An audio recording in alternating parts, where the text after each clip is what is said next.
Shalom, selamat pagi. Sate pagi hari ini bertemakan Bila Anak Jadi Dewasa.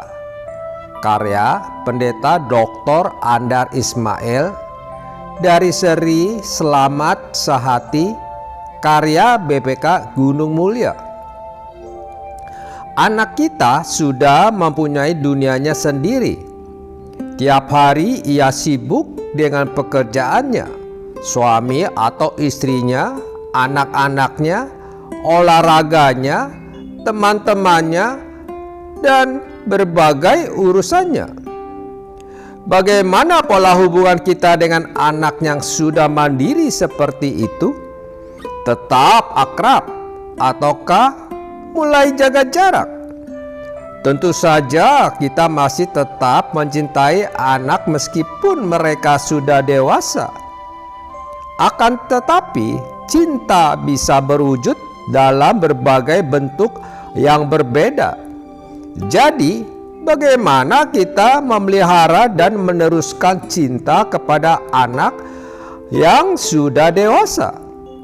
Sejak anak masih kecil, semua orang tua pun mencintai anaknya.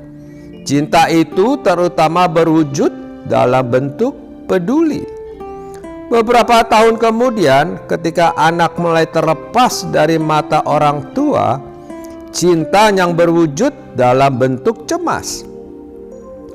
Orang tua mana yang tidak cemas ketika anaknya belum juga pulang? Padahal seharusnya sudah tiba kembali di rumah sejak beberapa jam sebelumnya.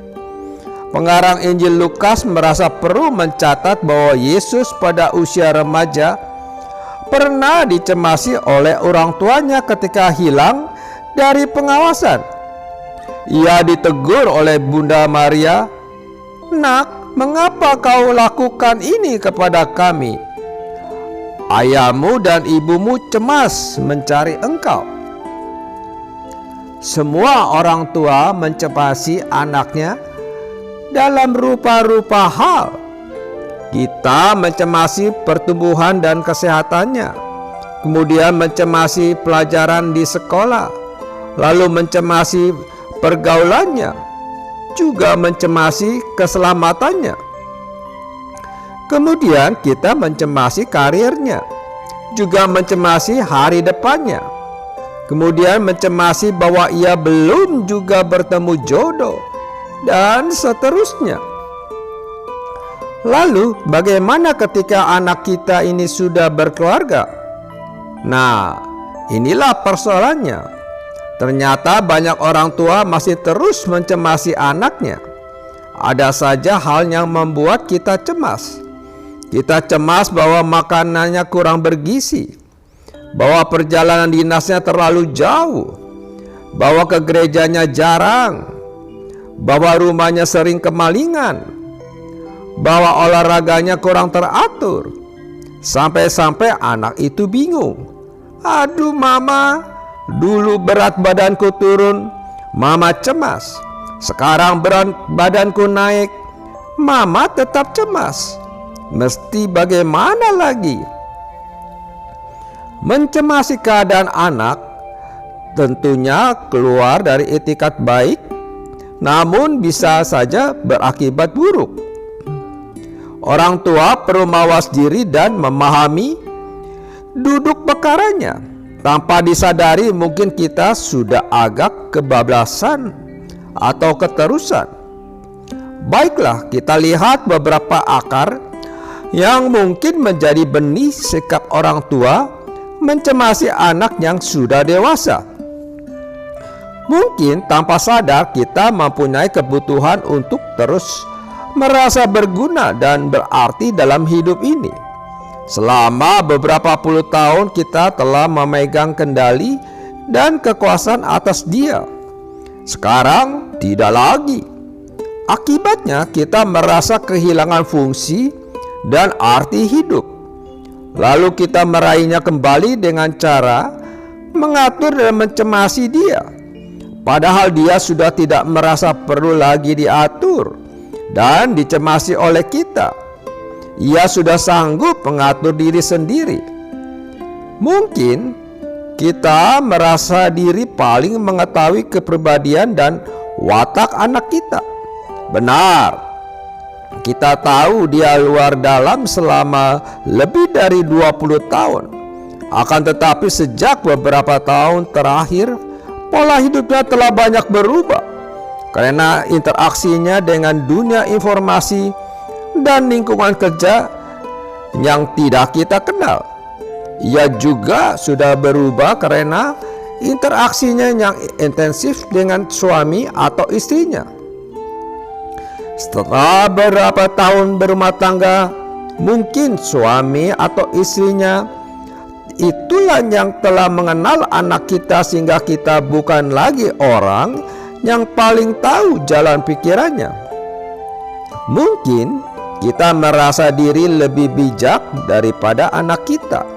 Memang benar, kita telah banyak makan asam garam dan lebih berpengalaman.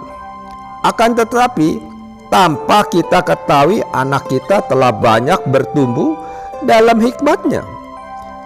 Bisa jadi dalam hal-hal tertentu kita lebih bijak, namun dalam banyak hal lain justru dia yang lebih bijak daripada kita.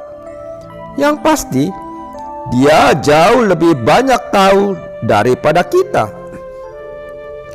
Mungkin kita merasa diri masih bertanggung jawab atas kesehatan, kesejahteraan, dan keselamatan anak kita. Salah satu ciri kedewasaan adalah bisa membedakan antara baik dan buruk, bisa menyuruh dan melarang diri sendiri, bisa menjaga diri sendiri, dan bisa bertanggung jawab kepada diri sendiri. Jikalau anak kita sudah dewasa, mengapa kita merasa bertanggung jawab atas dirinya? Bukan kita, melainkan dia sendirilah yang bertanggung jawab atas kegagalan dan keberhasilannya. Sepanjang hari selama lebih dari 20 tahun, kita telah membesarkan anak kita dalam sehat dan sakitnya, dengan senang dan jengkelnya. Kita telah merawat, mencintai, dan mencemasi dia. Itulah peduli orang tua. Namun sekarang tiba waktunya bahwa ia sendiri harus bisa memedulikan diri. Tentu saja kita masih terus mengikuti perkembangan jalan hidupnya dan memberi masukan yang diperlukan. Akan tetapi, masukan itu kita sampaikan bukan lagi sebagai perbuatan keputusan, melainkan sebagai mitra berunding yang duduk sama rendah dan berdiri sama tinggi. Masukan itu kita komunikasikan secara berhati-hati dan bijak. Ibarat burung, kita telah memberikan dia sayap. Selama lebih dari 20 tahun, kita telah mengajarkan dia terbang. Sekarang kita melepas dan mengikhlaskan dia untuk terbang sendiri. Kita tetap sehati, akrab, dan mencintai dia. Namun cinta itu kita wujudkan bukan lagi dengan bentuk mencemasi, melainkan mempercayai dia bahwa dia bisa terbang sendiri. Serempak kita juga mempercayakan dia ke dalam pemeliharaan Sang Pemelihara yang bersabda, "Aku kenal segala burung di udara." Mazmur 50 ayat 11. Mencemasi berganti dengan mempercayai dan mempercayakan. Maka terbanglah anak kita dengan sayapnya sendiri. Ia terbang tinggi, ia terbang jauh, ia terbang ke udara luas bebas, disambut bukit-bukit penuh kembang atau diterpa angin topan kencang. Ia lepas dari jangkauan mata kita, ia terbang ke dunianya sendiri. Amin. Mari kita berdoa. Bapa Surgawi, ajarilah kami untuk tidak mencemasi anak kami setelah mandiri menjadi dewasa. Di dalam nama Tuhan Yesus kami berdoa. Amin. Datanglah Roh Maha Kudus, tentara cinta Sang Kristus, tolong kami jadi saksi, membawa cinta ilahi.